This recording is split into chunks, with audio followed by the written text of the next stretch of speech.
Hello, everyone. Gotta update this real quick. Buddy's already leaving us. You can hear him fleeing the room.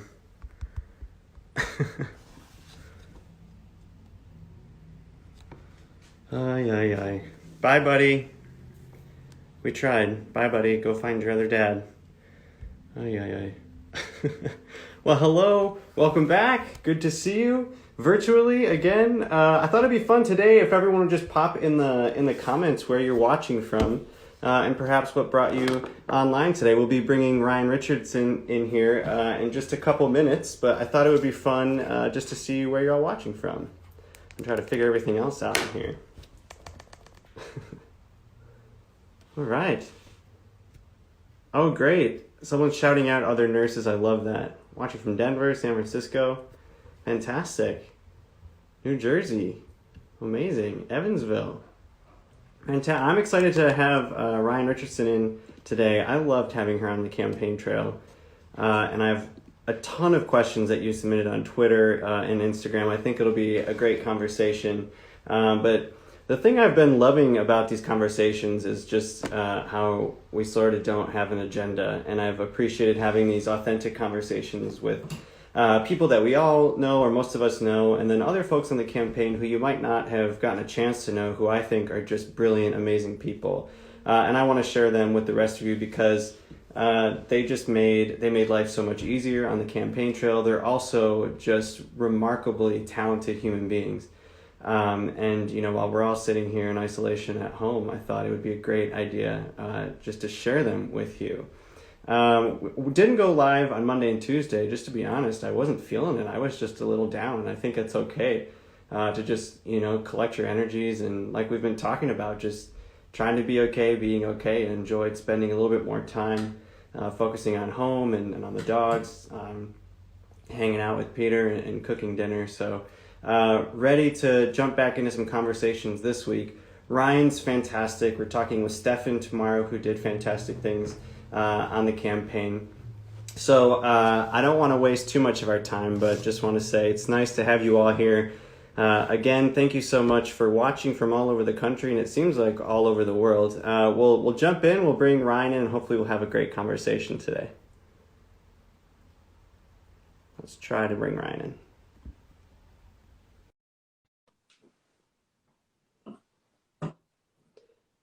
Thank you, sweet Lizia. You said self-care is important. I can't agree with you more. Karen asked what we cooked. Hey! Hello! How are you?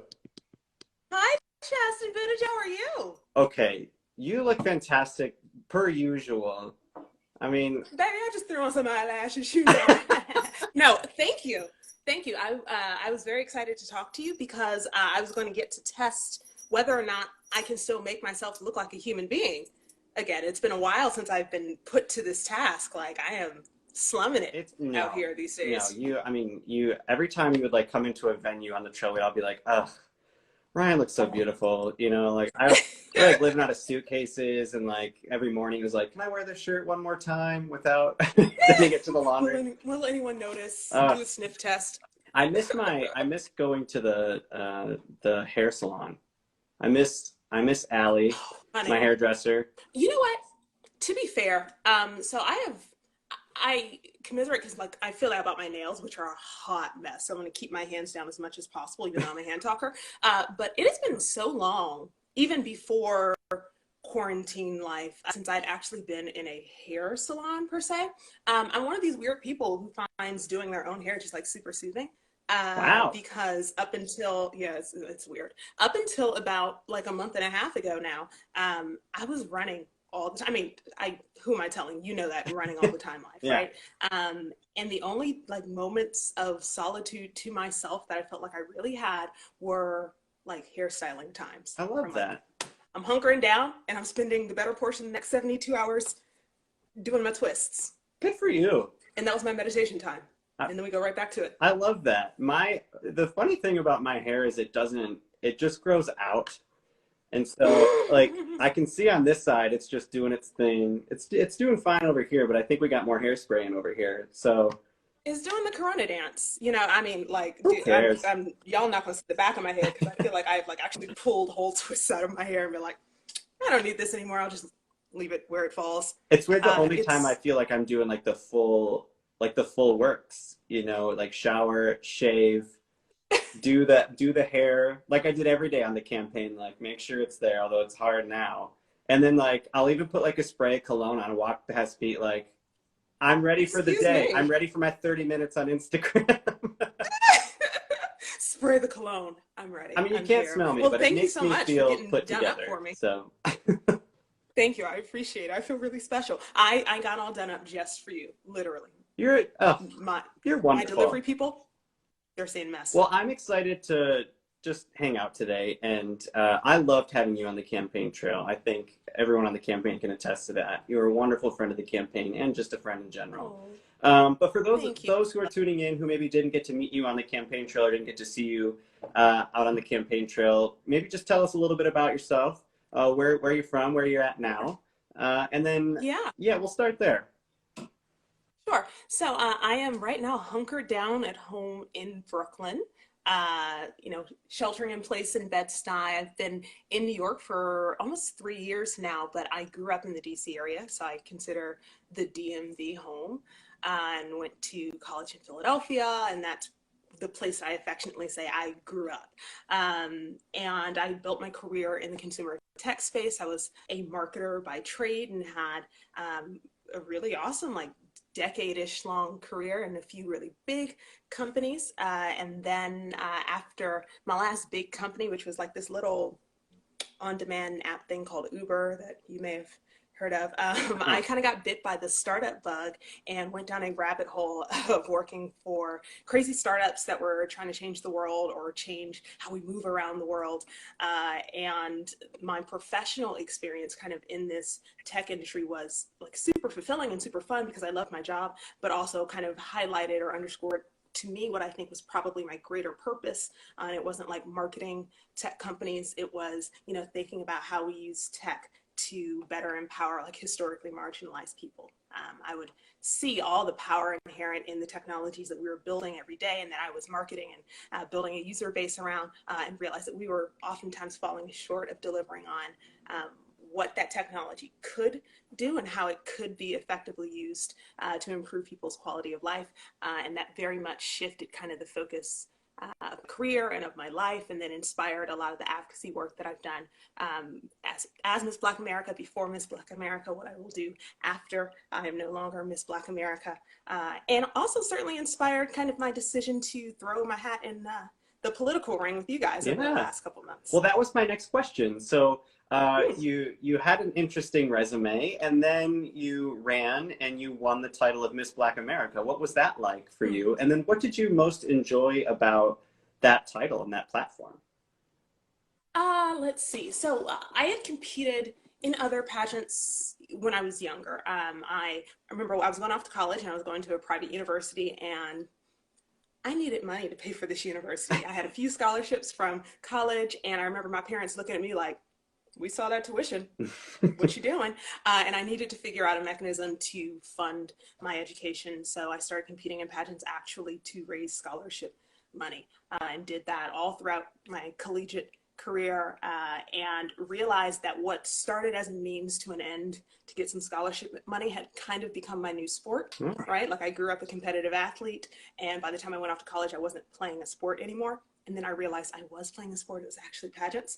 And I shelved that sport for a little while as I was building my career, and came back to it many years later, because I had a girlfriend who was Miss Black America the year before me, and she was getting ready to give up her title. And she reminded me that the year that I competed was the 50th anniversary of the Miss Black America pageant. And it's an organization that was started in 19 or founded in 1968 with the intention of creating a platform for women of color who were at that point explicitly excluded from, you know, Miss America and Miss USA. Whatever you think about pageants, you know, in the 50s, 60s, 70s, pageants were very much in pastime for women. So for Black women to be explicitly excluded from those, was significant. And my girlfriend, who was reminding me, this is the 50th anniversary, and hey, I know you went to college and funded a lot of that education with scholarships from pageants, and you always talk about how you learned such from pageants and built so much of the woman that you are today because of pageants. Well, by the way, that wouldn't have happened without Miss Black America. So she effectively guilted me into competing for Miss Black America at a point when I was not interested in competing in pageants again. And I dragged my feet and took forever to make the decision to actually do it. And probably like 2 weeks before this pageant, I went in my closet to see if I could even fit anything that existed from my old pageant wardrobe, and I could brush off some talent repertoire piece and string together a competition package. And off I flew to Kansas City. Wow. Hoping it went well, but told no one just in case it didn't, and ended up winning Miss Black America. Wow. Yeah. Wow. I see a lot of people jumping on the comments. It's been an experience. It's just incredible. And obviously Buddy agrees. So, and then you made your way, you found Pete for America. I believe you just happened to randomly run into Pete at an event, right? Mm-hmm. Yeah. So I spent, let's see, I talked about kind of going down a startup rabbit hole. Early last year, I was kind of rounding out my time at my last startup and just felt like I wanted to do something different. And I had every intention of like building out an incubator for social equity focused tech startups. And I thought first, before I do that, I'm going to go on the road, for a few weeks, do a couple talks, pop up at a few conferences, and use that as an opportunity to build relationships with potential investors for, my cohort companies, build kind of an advisory group. And that few weeks of talks turned into like 7 months on the road nonstop. And Pete and I crossed paths at one of the events that we were both attending, which was the Congressional Black Caucus's annual legislative conference in DC. And I had been speaking that week, and then they have this big gala every year, the Phoenix Awards, and people attend. Lots of people attend, and there were lots of presidential candidates who were there. And I was with a girlfriend of mine, and we were just kind of mixing and mingling. And actually, Jose, who was on with you last week, kind of came over and tapped me on my shoulder and introduced himself. And he goes, "I'm with Mayor Pete Buttigieg. Would you like to meet him?"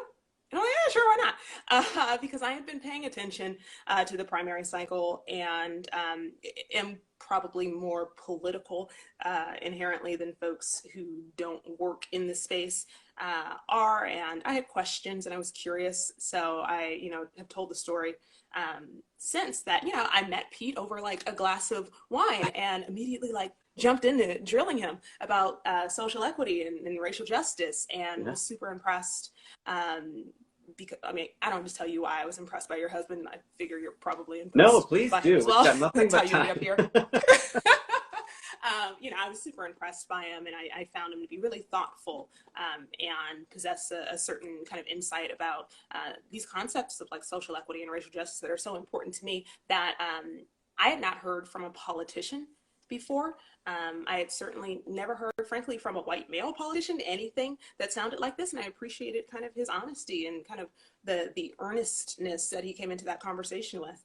And it stuck with me enough that I was like, I'm going to internet stalk Pete Buttigieg for the next couple of months and learn everything there is to know about him. Wow, you and I both. Yeah, did you internet stalk him too? Oh, yeah, I was like, he's intriguing, he's interesting. I'm going to internet stalk this person. Like, you're interesting. I need to learn more about you. So that's how I fell in love with Pete Buttigieg. Same story, I guess. And then months go by, and I suddenly reappear and decide, at the end of last year, that I wanted to be more involved in this primary process. That there was an imperative in my role as Miss Black America, but also as someone who just frankly really cares a lot and is invested in the position of historically marginalized people. I had this responsibility to do something here because I didn't like what I was seeing kind of in the primary race. So I reached out to the campaign and said, I'd like to help. What can I do? And the rest is kind of history. Well, I'm glad you joined our team. I loved having you on the trail. Just like I was saying with Jose, you got me in a lot of trouble backstage as well. The two of you. Everyone's so serious backstage, it's just like this big serious production, and like I can't sit still. I have to pace. I have to tell jokes, and especially like when we've been doing that for so long, like we know every line, right? Like Yeah, or no one to, you're like, I know how this is gonna yeah. go. But I loved having you backstage. But someone had a question on Twitter. What was the most memorable or perhaps cherished moment from your time on the campaign trail? Um, Gosh, there were so many, but I think the one that will stick with me the longest, you were a part of, Chasten. You and Pete What? were both a part of it, and it was kind of our last moments together on the campaign trail. Obviously, we went to Selma, Alabama, Yes. to commemorate the 55th anniversary of Bloody Sunday, Yeah. and together we marched arm in arm with, our civil rights leaders and icons across the Edmund Pettus Bridge to honor um, folks who made such enormous sacrifice for me to have the privilege to do what it is I do now, right? Beyond just being on the campaign trail with you guys, they made a sacrifice and took risks that afforded me the opportunity to talk crap on Twitter about politics, right? And get to cast my ballot, Yeah. every election day. And that was a kind of just soul stirring experience. I was trying to think, there's probably no better way to describe it than that. And, I remember having this moment as we were walking on the parade route, and I look up, and I don't know if you did this as we were crossing the bridge, and you see Edmund Pettus Bridge right above your head. And I was like, oh my God, don't start crying Mm. now. Because I was, on the verge of tears. Really soaking in this moment and the historical significance of it. And then, to see John Lewis actually able Yeah. to attend and speak was incredibly powerful. And it was special to me as a woman of color, but also like in retrospect, because obviously this was, the night that, or the day that Pete ultimately suspended the campaign. Yeah. I had a further appreciation for this moment, and that we got to share that together. And we haven't talked about this since, but I'm sure Pete didn't wake up that morning without a sense that this is what was going to happen today, right? That this was going to be the last day of the campaign. And you and Pete chose still to come to Selma and chose to be a part of that moment and chose to honor all of the leaders fallen and still with us who allowed for us to have closer to a more equitable America, more equitable world, who allowed for me to have the privileges that I do to participate in our political process. And that meant a lot to me, that understanding the context around the campaign and everything that must have been going on in both of your heads, that you came and shared this moment with me. It was really, really special. So thank you. Oh, that was a remarkable moment for me. I mean, with the fast-paced nature of the campaign, that morning we woke up in Plains, Georgia, and had breakfast with the Carters, Yeah. and then flew to Selma, and knowing that that was going to be the last day, but it was just what a day. I'm glad we got to share that together. It was really powerful. I will never forget that. Yeah, and that's what I love about Pete too, is that there was no question there what we were going to do that day before we made our way home. So, you gave a TED Talk a while back. I did. Yeah. In December, yeah. And some folks were commenting in the comments that you should do a TED Talk. So go YouTube Ryan's TED Talk. Do you want to do another one in the future? Go check it out. I'm sorry? Would you do another one in the future? Absolutely. If they would invite me to do another one, I would love to. So that talk was really interesting because I talked about, like, I was on the road for most of last year speaking at events, but generally when I'm talking, it's about like diversity and equity and inclusion and representation in tech and kind of our responsibility as an industry to use the power of all the tools that we're building to help people and make our world better. And while that is very personal, because the aha moment in my career that brought me to do this work was a personal one. It's a different kind of personal than what the TED Talk was, which speaks to this concept, and it's really explicitly for women, about beauty and power in our culture and how socially we degrade kind of the value of beauty and call it frivolous and silly and stupid, and assume that women who invest in beauty are somehow vapid and lack kind of other intellectual gifts, when in reality there's just a ton of like academic research that supports this notion that beauty is actually really important, and when we consider that it is probably the single vehicle for power, kind of from a social and sociological perspective, that is uniquely afforded to and leveraged by women, there's really a feminist argument for embracing kind of the power of that beauty and leaning into it and allowing for women to do so unapologetically. And that was a realization that came to me after, you know, a decade-long career of, I think at the beginning of my career, I was still competing in pageants. At the very end, or not end of my career, but recently, I competed for Miss Black America again. You know, I built like this wall between my professional career and my secret life in the beauty pageant underworld, because I was so terrified of undermining my credibility and folks' sense of my competence and what I could achieve and who I was if they knew that I did something so frivolous and vapid as to, you know, invest in or leverage kind of aesthetic appeal. And it took me a long time to get comfortable with being both of those people, right? And saying that I don't, nor does any woman, have to make a binary decision between owning what is theirs to own and leverage for their power, and being respectable and being talented and being bright and being worthy. I want to ask you about something that you talked about in one of your talks about taking up space. That it is our responsibility to take up space. Tell me a little bit about that, and why does that phrase or charge resonate with you?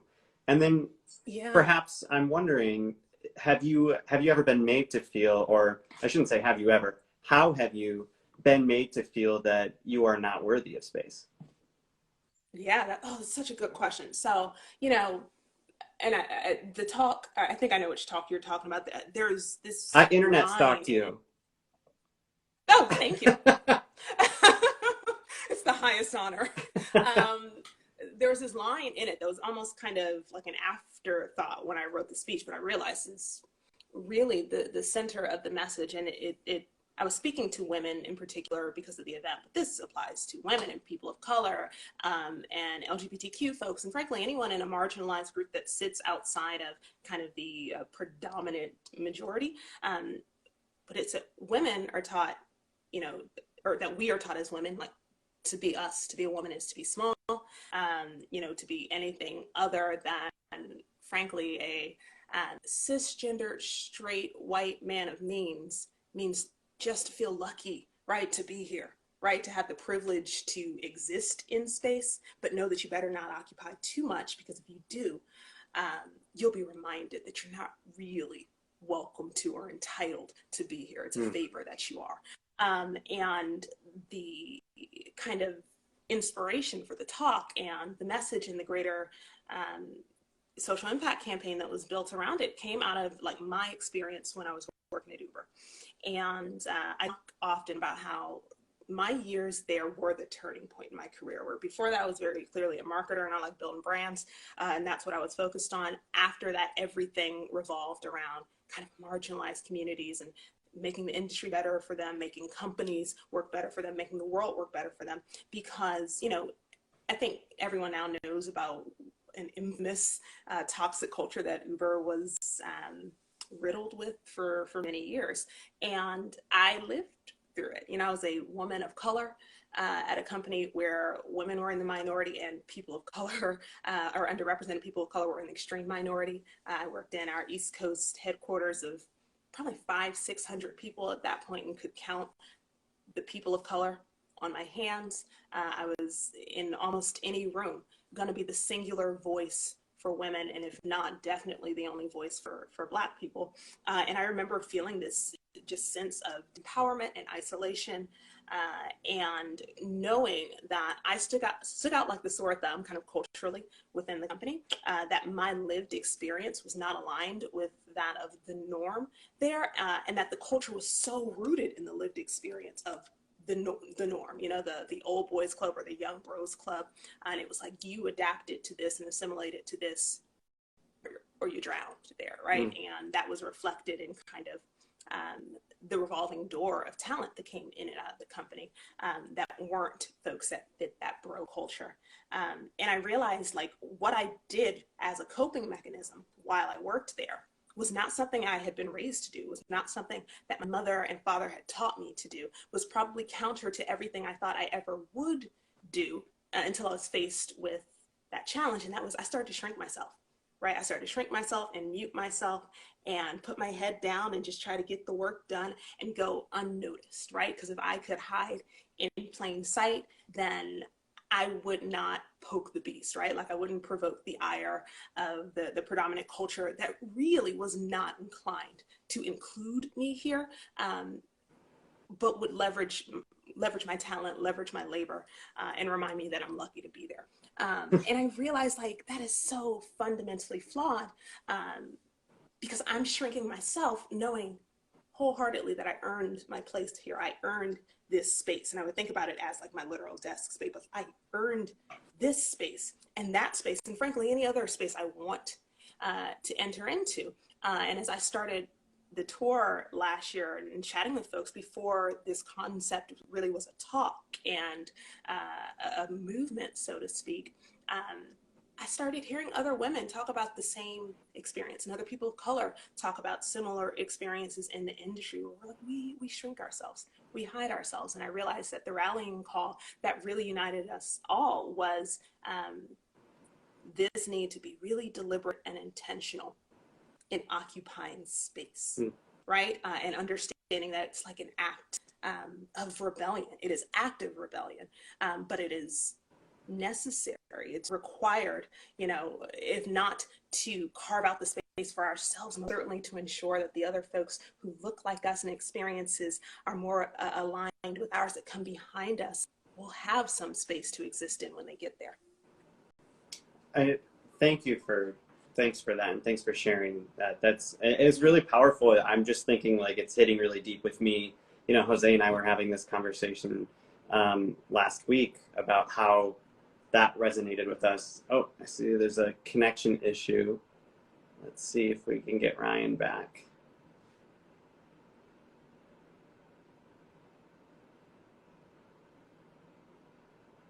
This is a remarkable talk. So glad that Ryan is giving us this time today.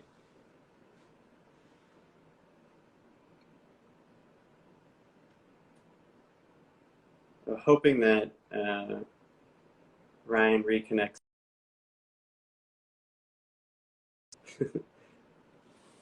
Here, let's try reconnecting with her. I see a lot of folks in the comments talking about how this talk is resonating with you, especially that idea of earning space.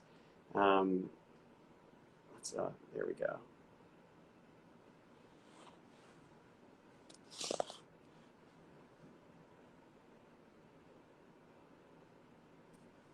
Okay, are we back? Hey, welcome back. All right. So Instagram does not want me to. We really don't, man, because we were on a roll, and then Instagram It's all said, right. "Thank you for joining Chasten's live. Goodbye." Oh, you're talking about yourself? I've watched so many people's Instagram live feeds, and like, I don't know if it's like the Instagram platform, but like so many of them, like people cut out, people drop, people can't rejoin. So it's not just us. And I mean, you know, we'll make if nothing else, right? I was thinking about like not who coronavirus is good for. It's good for no one. But what No. like who quarantine life is good for and giving like their moment to shine. And Instagram is definitely among them. Like everybody's got a live going on. There's all kinds of content and programming. I think to some degree, like we are just like taxing the system. We're like, yes, we are. But whatever. It's great that we can Instagram? stay Find out.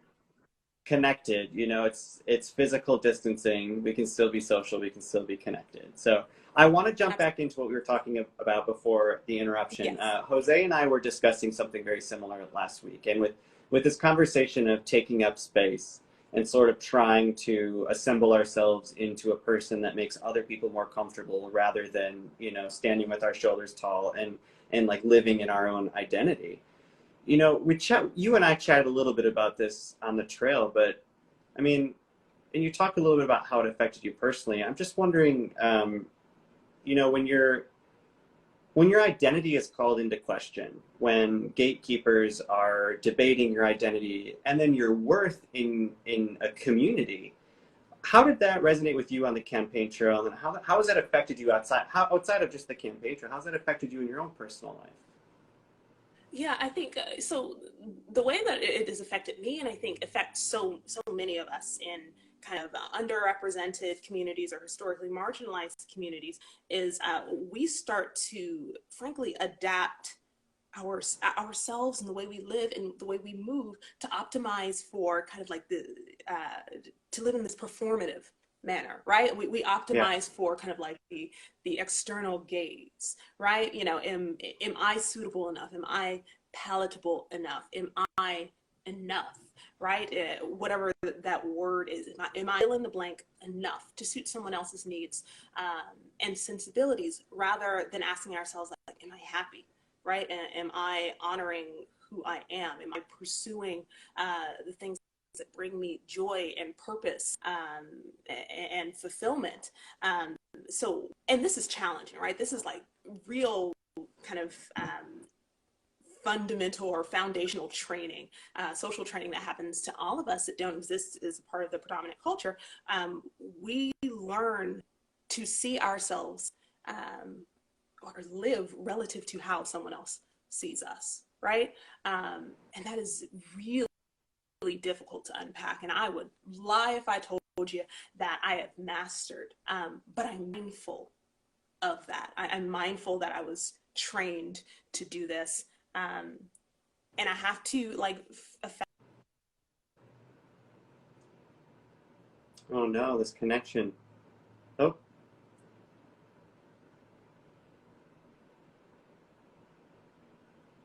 oh no. Ryan, if you can hear me, we can't hear you. Can you hear me?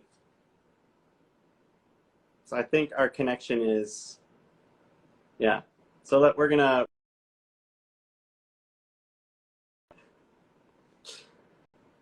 ah, especially when we're having really great talks, Instagram. Let's try this.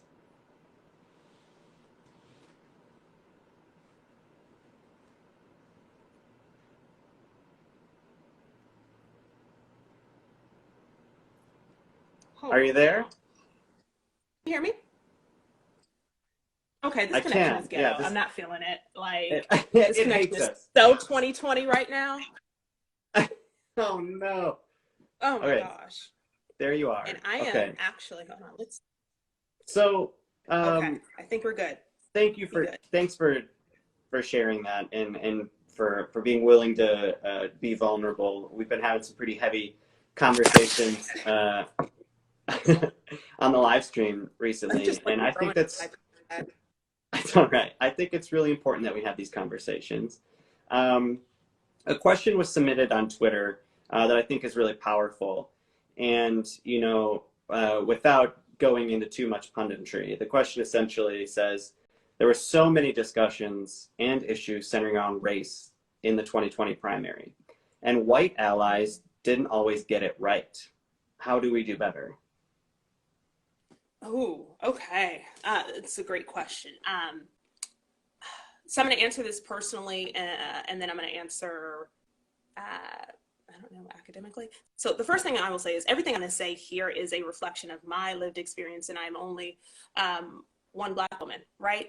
And there are actually a lot of scholars, lots of Black women scholars actually, who have spent effectively their entire academic careers studying kind of these concepts of kind of like or studying African American studies and African American experience, and do deep dives into this concept of allyship and what it means to be an ally. So I will actually, for anyone who's really interested, put in my stories after this like a list of resources, books from many of these scholars, for folks who really do want to contribute in a positive way to kind of like the social, political, economic liberation of people in America, but just don't really know how to do that as a white person, don't know how to leverage that privilege in a way that is valuable. I'm going to give you a ton of academic resources that'll be really helpful helpful here, because there are folks who are far smarter than I am, who have done this work for a long time, who can advise you in a really substantive way. What I will say is, personally, what I have seen that comforts me, that has been people that is, proven or allowed folks to prove kind of their allyship to me and to my friends, is fundamentally understanding, being an ally means being a supporter, it means being a helper. It doesn't mean leading, right? And sometimes it's very difficult to decenter ourselves. Folks with any kind of privilege, not just thinking of kind of like white people in America, but anytime we're engaging with someone who is facing a challenge or a trauma, and we want to support it, it is important for us to enter ourselves and recognize that it's not about us, and it's about being of service to those that we seek to be an ally to. So the first thing is to kind of check yourself at the door and realize this isn't about you. This is about listening and understanding needs and following the words and guidance of the communities and the people that you seek to support. And the other thing I will say, from an allyship perspective, again, being an aide and a supporter, I think of being an ally as serving in many regards. That requires one to humble themselves, which is oftentimes hard because no one thinks they are not inherently humble, but sometimes it does mean humbling yourself and acknowledging the things that we perhaps don't know, that you perhaps don't know, and that education is only going to come your ability to be really impactful and valuable and helpful allies on you learning and humbling yourself to learn what you don't yet know. Yeah, that's but great. Also check my source for those books. I'll do Thank that. you. Thanks for being willing to do that. I see a lot of people in the comments who are grateful that you're willing to do that. I just thought it was an important topic that we'll continue coming back to, especially as someone who is so visible on the campaign trail and answering a lot of questions, especially when some of the questions coming from people who weren't willing to humble themselves in front of others, and people who didn't necessarily understand what they were asking. And I told myself I wouldn't get into punditry, so I'm just going to put a period in my sentence right there, and I'm just going to go on to the next question because that's not what I'm here for. But you can come on my live and be a pundit, Chasten. I don't want to be a pundit. I'm going to create a place just for Chasten pundit. I saw something. So as a teacher, my worldview was just so focused on children and teenagers in my own classroom, in my bubble right here in the Midwest. And then a campaign, throws you out. You just travel the country and you meet thousands of people every day, and you hear different stories every day. And then you see people calling you names or making assumptions about you or what you stand for, what you believe. And people who I love very much and who I loved, like yourself, having out on the campaign trail, I saw you have to deal with that as well. And so instead of going down the road of punditry, I guess I will just say I'm grateful for you. I'm grateful for your voice and for your willingness to lend your platform and your voice, not only to the campaign, but to the country. Someone who just advocated those rules of the road and belonging and trying to just build a better, brighter, more inclusive future for everyone. That's what I appreciated, and I'm sorry that some of the other stuff came along with it. And thank you. I really appreciate those words. Like I said, for me, the role that kind of on this campaign, I really did still feel like was a responsibility, multitude of reasons. In this time, in this moment, with this platform that I was. Oh no, this connection.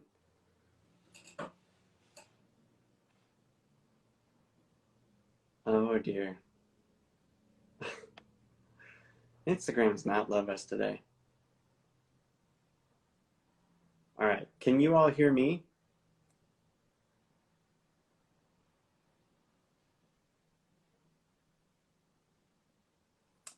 All right, one second. All right.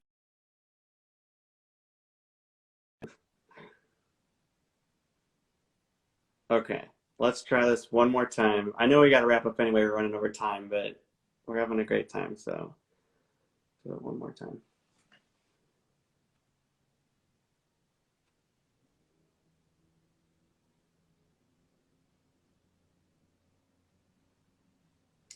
Oh dear. What a day on the gram. Okay, this is really I'm it's telling getting it's getting.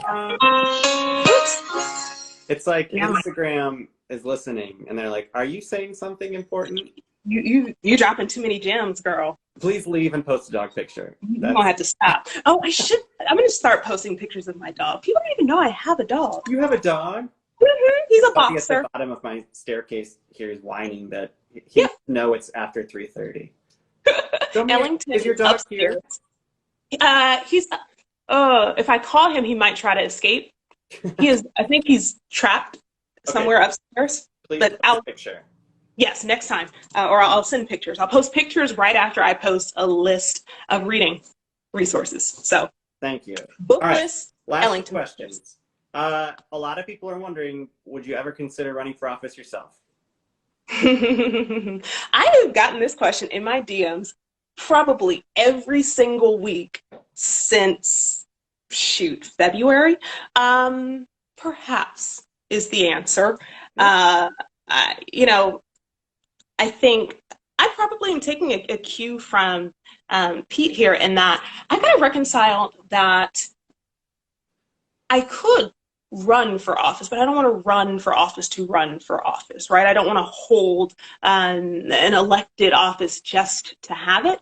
I'd only want to do this if I felt like in that moment in time, in that election, in that place, right, facing the unique challenges that our community, whatever that community is facing in that moment, like I am best equipped to help there, and that the best way I could help would be through that office. Because I feel like I would not be a good politician. Like, let's be real. As much you say, like I would get you in trouble backstage, it's because I have far less like discipline than you and Pete do, and rules of the road were really, and I'm probably not going to be great at the political dance, but I do know that I'm really capable at building solutions, right? I'm really capable at understanding problems, unpacking problems, and building systems to help to fix them. And I know the specific problem areas that I'm really passionate about addressing at this point. And if I think that the best way for me to do that at scale and really effectively is through public office, then sure, perhaps at one point. But if not, I will just, live in the Twitter cellar and tweet away about politics. Here, I'll give you an introduction to it. So are you saying that you are not running? I'm saying perhaps. You just get. Oh, that was very political. That was a politician's answer, wasn't it? I was like, perhaps. It was. I'm saying that I am speaking words currently. I have been rewatching Veep. It's so great. Well, I just love Julia Louis-Dreyfus, but it is so comical now, like coming off a campaign to the. Oh, you have like so much perspective into it now. Yeah, and then we started getting into the Hillary documentary on Hulu. I haven't watched it yet. I was gonna say no spoilers. It was like, yeah, right. And then like there was a moment where she's going on a riff about something and running, and like Pete and I looked at one another and I was like, I think it's too soon for this. Like it is way too soon. Turn it off. Yeah. Flashbacks, 5 weeks out. Yeah. So yeah. Last question, I ask everybody this, what are you doing to take care of yourself? And in that, are you watching anything? Are you reading anything? Making anything? Baking anything? Yeah. Any suggestions? I am not baking or making anything. Your girl doesn't cook. It's just not a thing for me. Like not my ministry, blessed with other talents. That's not one of them. But I am on to offset all of my takeout. Or delivery food. I have actually been exercising so much. It's offensive. Like I think I had like a rough day yesterday and I was like, I need to do Pilates for 2 hours. I don't know why, but I just did like mat Pilates for 2 hours and I felt much better after that. And I find that I've always known this because I have severe ADHD, and my doctor told me that regular exercise actually does help cognitively and helps to focus me. And that's certainly been the case during quarantine life when a million things are floating through my head at all times. And I just really need to center myself and be able to focus on something that's productive. I find that knocking out, some exercise is really helpful. The other thing that I've been doing is I've watched Netflix, like all of it. I've watched Netflix. I watched the Netflix. I watched the Netflix. I completed Netflix, and moved on to like everything else that's on demand. So I finally binge watched the last few episodes of this final season of Modern Family. And Oh, did you cry? Like, did you watch? I I like have not saw. watched it yet, but I know it's gonna get everything gets me in the feels. So yeah. Oh, dude, I was like, I don't cry. I'm a G. And I'm sitting there like, oh my God, mission Cam. So that was fun. And what else am I watching? Oh, and Little Fires Everywhere, which is Reese Yeah. Witherspoon and Kerry Washington's Okay. Hulu thing. Like I said, I did the Netflix. Now I'm working through Hulu series. I'm all caught up on, so I think there are 2 more episodes, and I'm looking forward to those. So Man, watching lots of things, documentaries, TV shows, movies, and doing Pilates. I It's love it. great. I love it. Well, I hope you continue to take care of yourself. Thank you. You Healthy, too. happy, sane. So good chatting with you. I hope I get to see you Likewise. when all of this I know. returns. I know. Uh, I'm missing your face. So we need someone to run for something, and let's just follow them around. no, we don't. We just need a brunch. Or that. Yeah. Oh, wait. I didn't get to ask you a question, and I have one question, even though we've run over Oh, time. you got it. I just have to get to my nothing. I hope you don't have to like go to another event right now. Don't have somewhere to be. So, what is the first thing, Chasten, that you will do once Corona quarantine is lifted? Like once the world is open for business again. Oh What my are you doing? goodness. I'm gonna go home. My hope was when the campaign came down that I would Pete and I would take like the vacation of a lifetime. Mm. So I guess I hope we get to do that.